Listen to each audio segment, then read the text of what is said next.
Advice for 20-year-old Elliot: increasing SMV early, sexual market value. So lift, right? You want to increase your sexual market value at 20 years old?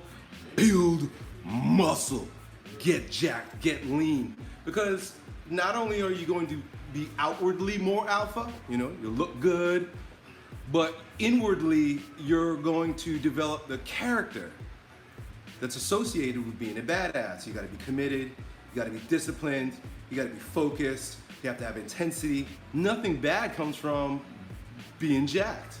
So get in the gym, bro.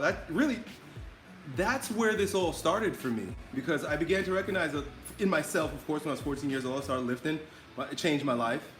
And then I started to notice that a lot of the young men that were coming to my gym, strength camp, not only were they looking more jacked, right? You look better, you're more physically dominant, but their character, their heart was changing. And so I would say that's step number one, man. Work on your body. And then when it comes to working on your mind, develop a creative pursuit, not a career, but a creative pursuit. And I think in many ways, it's very possible today to turn your creative pursuit into a career. So think first and foremost about your creative pursuit.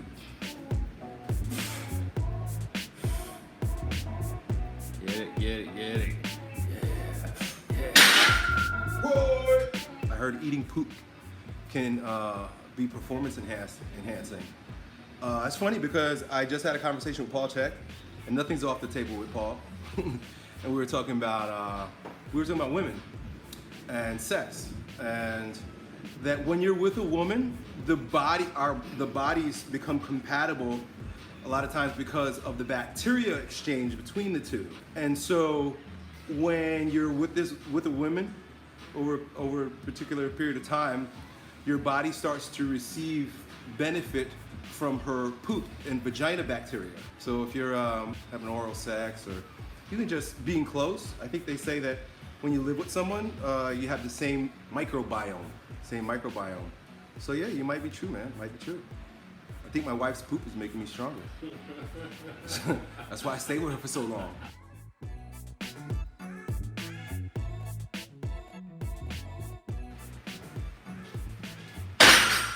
Thoughts on a vegan diet making someone stronger version of themselves?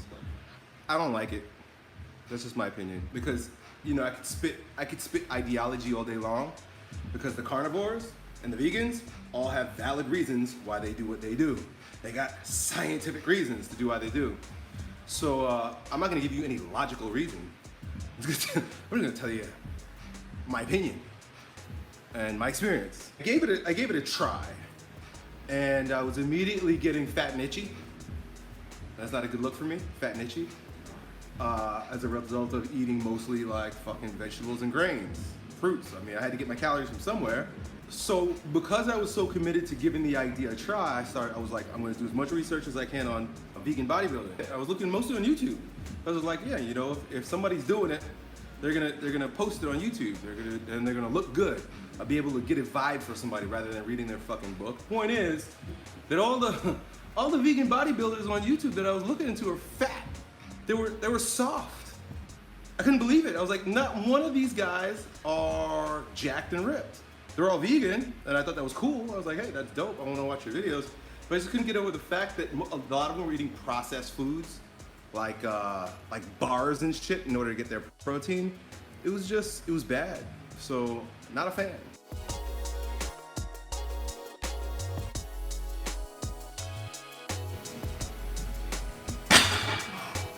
What makes men great?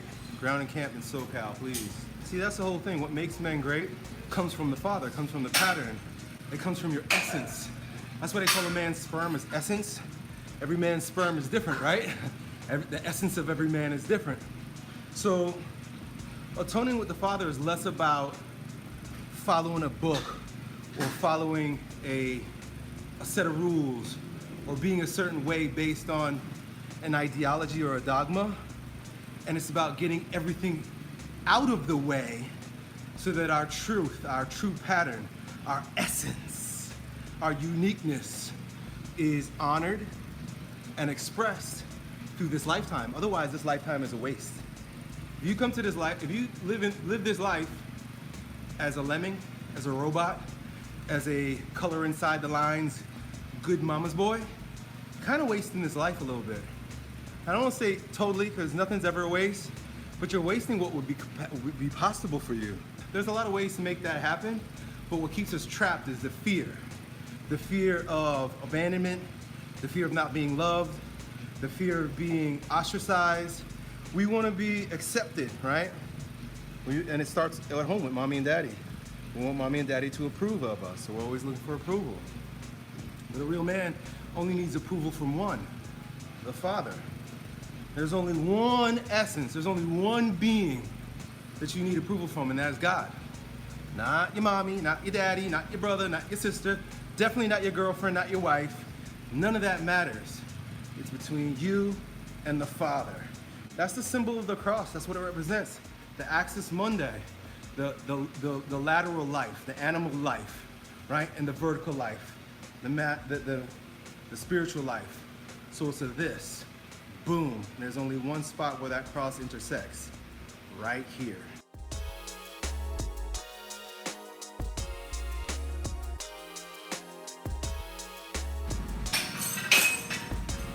Would fasting help reduce inflammation? Hell yeah! I don't have to finish your question to give you a big thumbs up on that one. I tend to get horrible, sharp pains when weight training around my left man boob. Any advice would potentially fix this? Do some research on dry fasting too.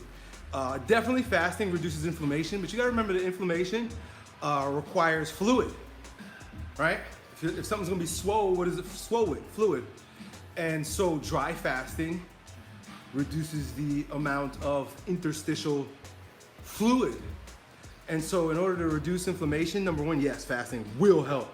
Lots of research done on it. Go look it up. So your answer is yes. But even more so, I've heard something like, ridiculous, like 3 times more effective, maybe more than that. Look up some of Sim's videos. Sim talks about it. SIMM, LAND. But dry fasting reduces inflammation for shizzle, bro. So you should have some good results with that.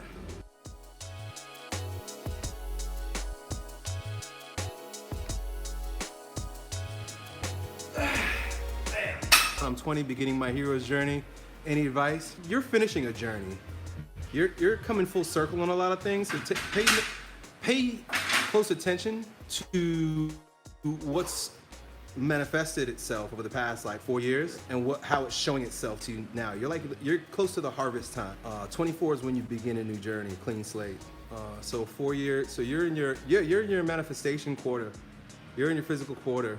So the next 4 years, what you're going to be recognizing over the course of the next 4 years is how everything that you did since you were a teenager is coming full circle now. So you're probably like in college, you know, those were all the things they were telling you to do, all that kind of shit.